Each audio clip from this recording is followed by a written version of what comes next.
In this nugget, I want to share something a bit personal with you. You may know that in the past, I have received a Ph.D. in chemistry, and I have worked in research and development for quite a few years. For example, I have been part of a team that developed a novel landmine detector and even tested it in Bosnia in 1999, shortly after the attacks on Kosovo. And our project was funded by DARPA. DARPA funds cutting-edge research. Now, from this experience, I have learned a thing or two about this chasm that exists between science and R&D on one side and commercialization and bringing what we invent to the marketplace, where it actually gets used, where it actually makes impact, where it actually creates reward, namely money. In other words, scientists deserve to get rewarded for their work. But there's a systematic issue. That is my observation. And that is that as scientists, we don't get training about how to actually cross that chasm.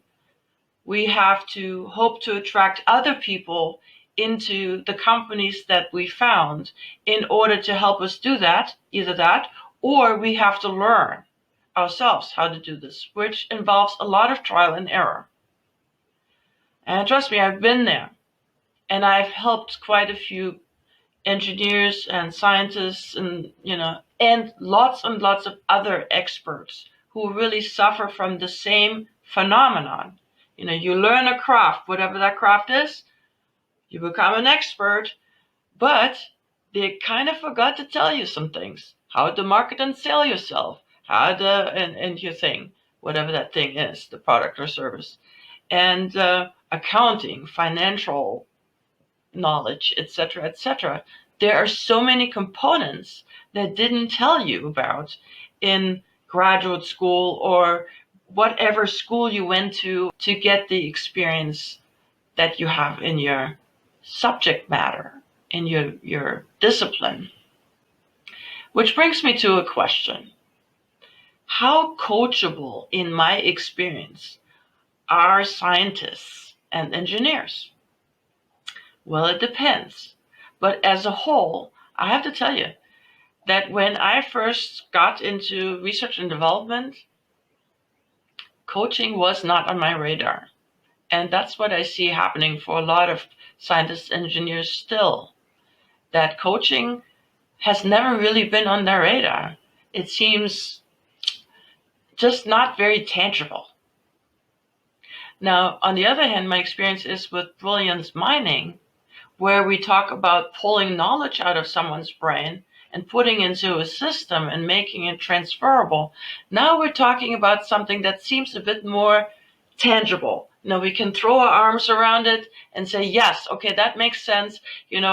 I'm thinking of my colleague Eric, for example, who was magnificent at troubleshooting radio frequency circuits and making sure that detectors only detected the things that they were supposed to, and not some sort of noise picking up from a nearby radio station, for example. Eric was in such high demand for that skill.